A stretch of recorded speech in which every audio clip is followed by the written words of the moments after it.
Well, I think the alternative point of view is Paul Beckford from the campaign group No Third Runway Coalition. How do you feel about that speech delivered by the Chancellor then?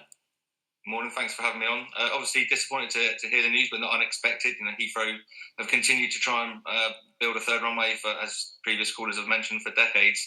And you can see the Chancellor trying to use that as one of the growth levers that they're looking to pull to help boost the economy. I just think it's extremely disappointing, but we've been around for a long time. We've had members that have been campaigning against this for decades and will continue to do so, and we're up for the fight.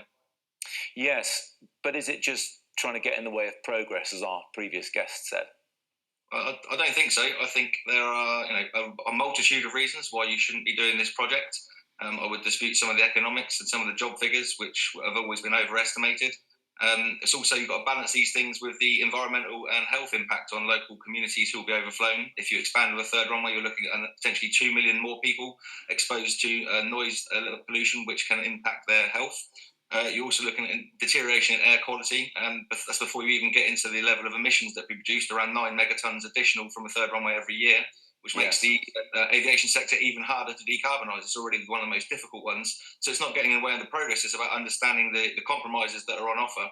And at the moment, the industry has not delivered at the pace required to give us any certainty that decarbonisation will happen in the right time frame. So in my view, we should be stopping any growth until we've had that technological breakthrough that industry has talked about. And at that point, maybe then you can start talking about growth in airport capacity again.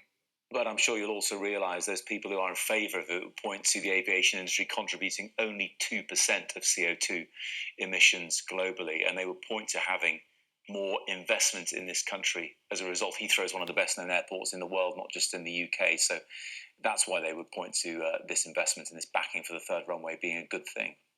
But people want to come to London. There's plenty of other airports that people can access and bring investment in through. There's equally spare airport capacity around the country that businesses can go to. And interestingly, businesses want to fly direct and point to point, and they want to go straight to their destination. So they don't all have to come through Heathrow. I accept it's a lot of freight comes through, and I understand the economics around that. But I think there's a question around how you deliver that growth around the country if you just continue to funnel it into the southeast and London. I'm afraid we're out of time, but Paul Beckford, appreciate your time responding to that from the Chancellor. Business Live is coming up shortly with Darren McCaffrey, and I'm sure what we've heard